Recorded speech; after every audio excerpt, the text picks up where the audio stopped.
Assalaamu calaykum soo dhawaada saaxiibadeena YouTube maanta waxaan idin wadaagayaa film action riwaayad ah magaciisuna uu yahay Electric Dream daawo taxadarkana badi filmkan waxa uu ku bilaabanayaa amalay oo wada baabuur waxay si kadis ah u dhageysanaysaa warar sheegaya inay soo kordheen xiisada ka dhaxaysa Mareykanka iyo Ruushka halka dalka Ruushka uu ku adkaystay inuu tijaabiyo hubkiisa amalay isla markiiba waxay ku soo dhawaatay xarunta Autofag balse raadiyaha ayaa ka go'ay waxay aragtay wax cirka ku socda isla markiiba gaariga ay ka soo degtay si ay u balse waxay aragtay halkii ay ka timi oo gantaalku uu ku dhacay waxaana soo gaadhay mowjad naxdin badan amalay waxay ka soo toostay maqsin waxaanay u muuqataa mid naxsan subaxii xigay amalay iyo kooxdeedu waxay wataan baabuur waxaanay la dhex marayaan magaalada dhexdeeda waxaanay magaaladu u muuqataa mid aysan cidna joogin waxaana gaariga u saaran hub waxaanay u jahaysan goob warshad ah oo ay ka shaqayn jireen markii ay yimaadeen kooxdani waxay raadinayaan alaab aad muhiim ugu ah iyaga kooxdani waxay diirad ku arkeen diyaarad daroonis ah oo wada alaab amalay ayaa toogatay balse way ku guul dareysatay inay toogato taas bedelkeeda koran ayaa isku dayay asna sidoo kale uu ku guul dareystay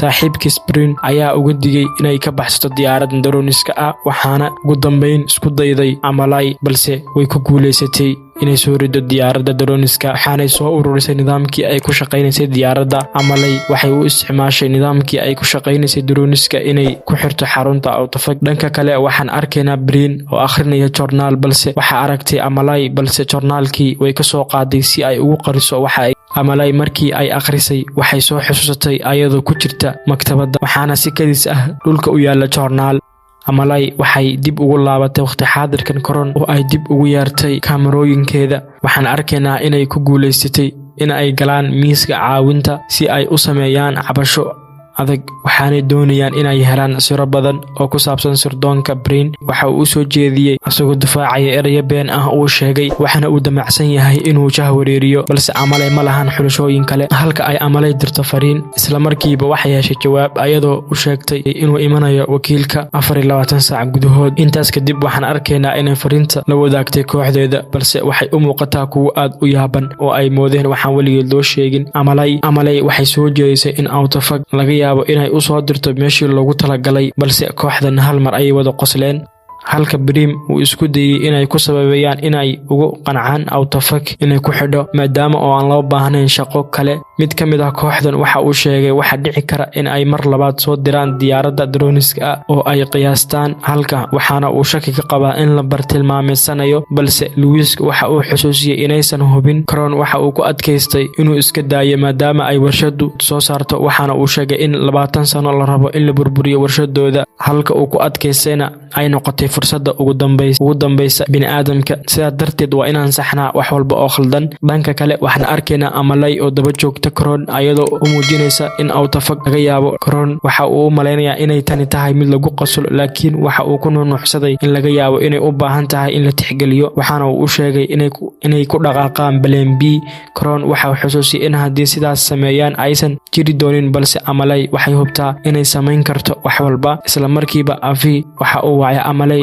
waxaana uu ka codsaday inay caawiso intaas kadib waxaan arkaynaa inay isugu soo baxeen dhammaan dadkii deganaa magaalada waxaanay arkeen diyaarad ay ka soo degtay gabar lagu magacaabo Alice way isbartay dadkii wada joogay goobta intaas kadib waxay u kaxeeyeen xarunta lagu baaro ee Autofag si xor leh waxaanay u sheegeen inay u hadasho si xor leh koron ayaa weydiiyay waa maxay waxa aad ka shaqayso waxana uu baakadaha u geeyay xarunta intaas kadib waxa ay ku qanciyeen inay geeyaan xaruntooda Autofag si ay u ogaadaan xog ku saabsan way ka diiday inay raacdo koron balse markii dambe wax walba way ka dhaadhiciyeen Alisa waxay u sheegtay inay joojin doonto hawlaha ka socda xarunta gabi ahaanba Alisa kan go'aankeeda dib ayay uga laabatay waxaanay gadaal uga timi amalay waxaana madaxa ka qabatay qalab ay gacanta ku haysatay isla markiiba miyirkeedu uu daboolmay intaas kadib amalay ayaa kombiyuutarka ku xirtay Alisa si ay u ogaato qalabka ay ku shaqayso balse markii ay gashay barnaamijkeeda Alisa aad bay ula yaabtay waxaana markiiba ku soo kacay Alisa kooxdana waxay dib ugu celiyeen halkii ay jiiftay si ay u dhameystaan bartilmaameedkooda kooxdan sidoo kale waxay ka cabsi qabaan in ay weeraraan droniska ama robodyada si kastaba ahaatee koron ayaa ka dooday waa inaan mar walba muujinaa taxadar fara badan waxaana uu kooxda u sheegay sida ay ugu dhaarsan yihiin bini'aadanka inay rabaan inay hal mar soo wada weeraraan robodyadu dhanka kale waxaan arkaynaa amalay oo furtay madaxa Alisa waxaana dib u xusuusay sida ay madaxa u geysay muddo ka bacdi koron waxa uu ka soo toosay amalay oo seexatay ayadoo gacanta ku haysa barnaamijka Alisa, waxaanay u sheegtay inay horey u gaajoonaysay oo ay si dhaqso leh u toosisay. waxaanay u sheegtay inay hadda shaqayn karto. ugu dambeyn Alisa way soo toostay ayadoo weydiisay maxaa dhacay. Amaley waxay u sheegtay inay soo gaadhay weer gaaban, waxaanay weydiisay inay si fiican u shaqaysay. Alisa waxay ku tiri balse waan ka warqabaa inaad barnaamijkayga gudaha aad u gashay. Amaley way qiratay, waxaanay u dirtay shaqaalaha Alisa waxaanay weydiisay koodka diyaaradda miyaa kugu adkaaday. waxaanay ku tiri haa. dhanka kale waxaan arkaynaa Alisa waxay ku doodaysaa in ay macaamiisheeda rabaan in ay waxba u sheegin, sidaas darteed waxay u hubisay sida qof kale. Amaley sidoo kale waxay aragtaa dhib, balse halkan haddii ay hesho waxay badbaadinaysaa warshadooda. waxaanay ka calaacalaysaa sidii ay u heli lahayd koodka oo ay raadinaysay muddo sanado ah. Amaley waxay soo qaadatay nidaamka diyaaradda oo ay burburay si ay u ogaato koodka. tani waxay Alisa u rogi doontaa duulimaadkii ay duuli lahayd. Alisa waxay muujinaysaa cabsi joogto ah. Amaley waxay u hanjabtay inay tirtiri doonaan jiritaankooda robodyada iyo droniskaba. waxay u sheegtay in gebi ahaanba la bedeli doono Alisa, waxayna u sheegtay inay khaldan yihiin. waxaanay sidoo kale ku wargelisay ma ogolaan doono inaad samaysaan khalad. ayaa soo baxday ayadoo ku dhawaaqaysa inay dib u habeynayso Alisa, waxaanay u sheegtay inay hadda tahay mid xor ah. Crowd ayaa weydiiyey Amaley waxay samaysay, waxaanay ku adkaysatay inay la shaqayn doonto Alisa. Ivy waxa uu arkay Amaley oo u xirxiranaysa dagaal, balse uu ka walaacsan yahay qaabka ay u dagaalgalayso. Amaley waxay rabtaa inay xaqiijiso dagaalkeeda. Ivy wuxuu u sheegay in gadaal ay joogayso, balse way ka diiday Amaley sababtoo ah waxay rabtaa inay abuurto mustaqbalkeeda. Amaley waxay ku codsatay inay ku kalsoonaado Ivy inta aysan ka tegin. waxa uu dhunkaday Amaley si ay kooxda u raacdo. diyaaradana waxa wada Alisa. diyaaradan waxay awoodaan ayagoon marin nidaamka amniga autofag inta lagu guda jiro. Amaley waxay kooxdan tusinaysaa nashqada heerka dhulka autofag halka ay heli doonaan xog badan.